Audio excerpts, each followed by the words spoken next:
بسم الله الرحمن الرحيم الحمد لله رب العالمين الصلاة والسلام على رسول الله صلى الله عليه وسلم እንግዲህ የ1447 ዓመተ ሂጅራ የረመዳንን ወር የኢፍጣር ፕሮግራም አስመልክቶ ኢንሻአላህ በዋነኝነት እንግዲህ በዚህ ከኢፍጣር ፕሮግራም ጋር ተያይዞ የታሰበውና ከዚህ ፕሮግራም ታርጌት እየተደረገ ያለው ወይም ደግሞ ሀደፍ የምናደርገው ነገር በተቻለ መጠን ሙስሊሞች በጋራ ፕሮግራማቸው የጋራ መድረኮቻቸው ላይ የሚያሳኳቸውን ትልልቅ ነገሮች ማሳያና ማሳኪያ መድረክ እንደመሆኑ መጠን ኢንሻአላህ ያው የዘንድሮ በተለየ መልኩ ነጃሺ ለሀገርን የሚያክል ትልቅ ፕሮጀክት በትክክል ምናልባት በሙስሊሞች ታሪክ ትልቁ የሚባለውን ፕሮጀክት ይዘን የምንመጣበት መድረክ መሆኑ ለየት የሚያደርገው ነው። ሌላው ደግሞ እንግዲህ ከዚህ ጋር ተያይዞ በተለያየ ጊዜ በዑለሞች ይነሱ የነበሩ አንዳንድ እርማት የሚፈልጉ ነገሮች ላይም ራሱ የጋራ መግባባት የተደረሰበት ፕሮግራም መሆኑ እሱም ደግሞ የበለጠ ለየት ያለ ያደርገዋል። ምክንያቱም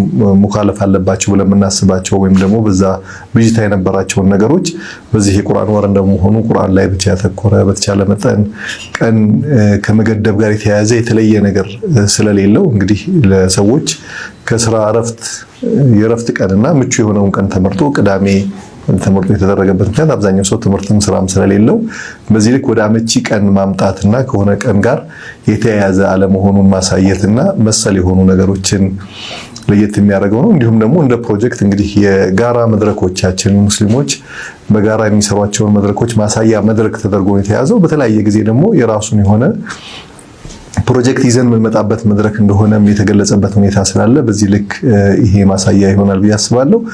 ሌላው እንግዲህ በዋነኝነት ሙስሊሙ ማህበረሰብ እዚህ ጋር ተገኝቶ በተለያየ መንገድ አበርክቶን ማሳየት ሲጠበቅበት አብሮ ደግሞ እንግዲህ የአላህን ሱብሓነሁ ወተዓላ ደግሞ ውዴታ ፈልገን በምናረጋቸው ግንኙነቶችና ፕሮግራሞች ሁሉ በተቻለ መጠን ከአላህ ጋር ሊያጣሉን የሚችሉ ነገሮችን ሁሉ ርቆ መገኘት የሁሉም ኃላፊነት ነው። እንዳዘጋጅ እንደ አብይ ኮሚቴ በተቻለ መጠን ያው መጀመሪያም ተገልጿል። ሸሪዓን የሚኻልፉ ነገሮች ላይ ሁሉ እንዳስተባባሪ የምናዘጋጀው ፕሮግራም አይኖርም። እንደ ተሳታፊ ደግሞ ህዝብ ስለሆነ የሚሰበሰበው ህዝቡ ራሱ ነው በተቻለ መጠን ራሱን ከእንዲህ አይነት ካልተገባ ነገር አርቆ መምጣት ያለበትና የወንድና ሴት መቀላቀል ጋር ተያይዞ አቅጣጫ ማሳየት ብቻ ነው የሚችለው። ግን እያንዳንዱ ሰው ለአላህ ብሎ ለአኺራው ብሎ ይህንን ነገር ተጀኑብ ማድረግ መራቅ እንዳለበት ማሳሰብ እንወዳለን። በተቻለ መጠን ደግሞ ሴቶች እንግዲህ በሸሪዓ እንግዲህ ሴቶች እንዲህ አይነት ወደ ውጪ የሚያወጣቸው ፕሮግራም ሲኖር በተቻለ መጠን መሸፋፈናቸው በተቻለ መጠን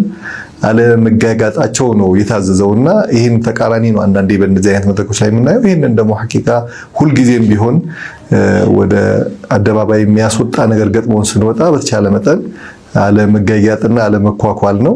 በረመዳን ደግሞ ሲሆን ሚንባብ አውላ ማለት ነው። በዚህ በተከበረው የረመዳን ወር ደግሞ አላህን ቅንጣትም ቢሆን ሊያስቆጣ የሚችሉ ነገሮችን ተጠንቅቀን እዚህ ላይ የሚገኙ ኸይሮች ካሉ ኸይሮችን እንድንጣድ አደራ ማለት እንፈልጋለን። አብሮነታችንንና እንዲሁም ደግሞ ሀገራዊ አበርክቷችንን ለማሳየት ይሄኛው ፕሮግራም የተለየ ሙናሰባ ያለው ይመስለኛል። እንደ ኢትዮጵያ ሙስሊሞች ትልልቅ ሁነቶች መካከል ነው ይሄ ፕሮግራም እየተዘጋጀ ያለው የዘንድሮ ኢፍጣር ማለት ነው። ከወራት በፊት የኢትዮጵያ እስልምና ጉዳዮች ከተመሰረተ 50 ዓመት በኋላ በዚህ መልኩ ምርጫውን አካሂዶ በአዲስ ከተዋቀረ በኋላ እንደ ወጣት ካውንስልም ለመጀመሪያ ጊዜ ከተዋቀረ በኋላ የመጀመሪያው ፕሮግራም ከመሆኑም ባሻገር እንዲሁም ደግሞ ሀገራዊ አበርክቷችንን የበለጠ ከኛ የሚጠበቅበት የፊታችን ደግሞ ሀገራዊ ምርጫም ወራት እየቀረው ላይ ነው የምንገናኘውና እዚህ ላይ የሚኖረን የጋራ መድረክ የጋራ መልእክትና የጋራ አንድነት ምን ያህል ትልቅ ሚና መጫወት እንደምንችል የሚያሳይ ስለሆነ ይህንንም የምንመረጋገጥበት መድረክ ስለሚሆን ኢንሻአላህ ከሁሉም አንፃር ተገቢ የሆነ ተሳትፎ ኖሮን የተሳካ ያማረ አላህ ሱብሓነሁ ወተዓላ የሚወደው እንጂ አላህን የሚያስቆጣ እንዳይሆን ሁላችንም ጥረት አድርገን እንድናሳካው አደራ ማለት እፈልጋለሁ። ቢስሚላሂር ረህማኒር ረሂም አልሐምዱሊላሂ ረቢል ዓለሚን ወሰላቱ ወሰላሙ ዐላ አሽረፊል ሙርሰሊን ሰይድና ሙሐመድን ወዐላ አሊሂ ወሰህቢሂ አጅመዒን አማ በዕዱ። ሰላሙ አለይኩም ወራህመቱላሂ ወበረካቱ። ባለንበት ግለኝነት በበዛበት ዓለም ውስጥ በርካታ ሰው የመሰብሰብ የማቀናጀት ስራ ቀላል አይደለም እና እስልምና በባህሪው ሶላትም በጀማዓ እንዲሰገድ ያበረታታል። ጾማችንም አብዛኛው ህብራዊ የሆነ ህዝባዊ የሆነ በጋራ የሚፈጸሙ ክስተቶች አሉበት። ዘካችንም ቢሆን ሰው የሚሰጠው ቢያንስ ለ8 አካላት ነው እና ህዝባዊነት አሳታፊነት ያለው ነው። ሐጃችንን ስትመለከተው ከተለያየ አካባቢ ከተለያየ የዓለማችን ክፍሎች በዜግነትም በቀለምም በጾታም በሀብት ደረጃም በእውቀት ደረጃም የሚለያዩ ሙስሊሞች በዓለም አቀፍ ደረጃ የሚገናኙበት መድረክ ነው እና በሌሎቹ ሀገር እንደ ስቴት ኦፍ ዘ ዩኒየን የሚባለው ነገር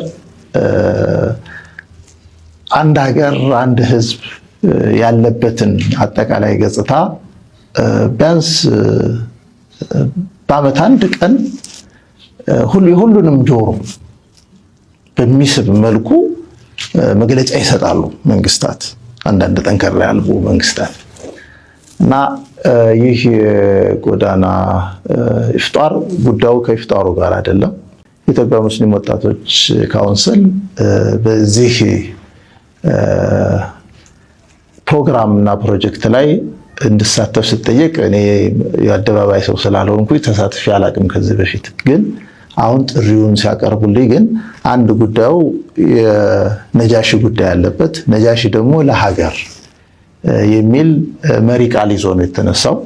ስለዚህ ነጃሺ በፍትሃዊነቱ የምናውቃቸው ንጉስ ናቸው።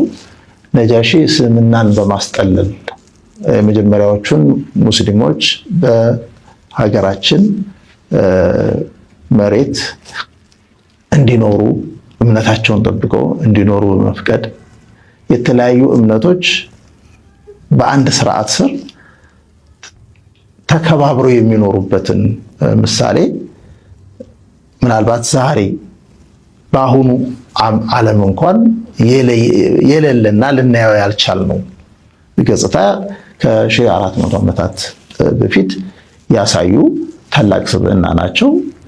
ስብዕናቸው በተለይ የኛ በመሆናቸው ደግሞ በሀገር ደረጃ ልናስታውሳቸው፣ ሁሌ ልናስታውሳቸው ይገባል። ዓለመል ኢስላምም ሊያስታውሳቸው ይገባል። የክርስቲያኑ ዓለምም ደግሞ ሊያስታውሳቸው ይገባል ብለን እናምናለን እና ይዞ የመጣው ርዕስ ከበድ ያለ ነው፣ የነጃሺ ጉዳይ። ሌላው ደግሞ የሀገር ጉዳይ ነው። ሀገር ደግሞ ሀገር ከሌለ ኢማናችንም ምን ያህል አደጋ ላይ እንደሚወድቅ፣ የኢኮኖሚ ተጨባጭ ሁኔታችንም ምን ያህል አደጋ ላይ ሊወድቅ እንደሚችል እናውቀዋለን። ስለዚህ መሪያችንን የንጉስ ነጃሽን አርአያነት ለአሁኑ ዓለም ለሀገራችንም ለሌላውም ዓለም የምናሳይበት እሳቸው ደግሞ ከሚገለጹባቸው ባህሪያቶች ትልቁ ፍትሃዊነትና ሌሎችን የመቀበል ሂደት ነው። በእምነት ምናልባት የማትጋራውን ማህበረሰብ ሁለት ኢትዮጵያ በክርስትና ጥልቅ ያለ ታሪክ ያላት ሀገር እንደመሆኗ እስልምና እምነት ይዘው የመጡትን ሷሃባዎች ደግሞ ተቀብለው እነሱ ይዘው የመጡትን ትምህርት ደግሞ እሳቸው በንጹህ አእምሯቸው ከሚያውቁት አስተሳሰብና እምነት ጋር ተቃርኖ የለውም ብለው ለዓለም ሕዝብ ያወጁ በመሆናቸው ይህ የዘንድሮ ኢፍጣር ደግሞ እኛ በአንድ እምነት ጥላ ስር ሆነን ማምጣት ያልቻልነውን ህብረት ማምጣት ያልቻልነውን አንድነት ያለፈው አልፏል። ለወደፊቱ ህብራችንን አንድነታችንን እውነተኛ አንድነት፣ እውነተኛ ፍቅር፣ እውነተኛ መቻቻል፣ እውነተኛና አግባብ ያለው ደግሞ የመተራረም ስርዓት የምንጎናጸፍበትና የምናበስርበት ቀን ይሆናል በሚል ተስፋ ተቀላቅለናል። ሰላም አለይኩም።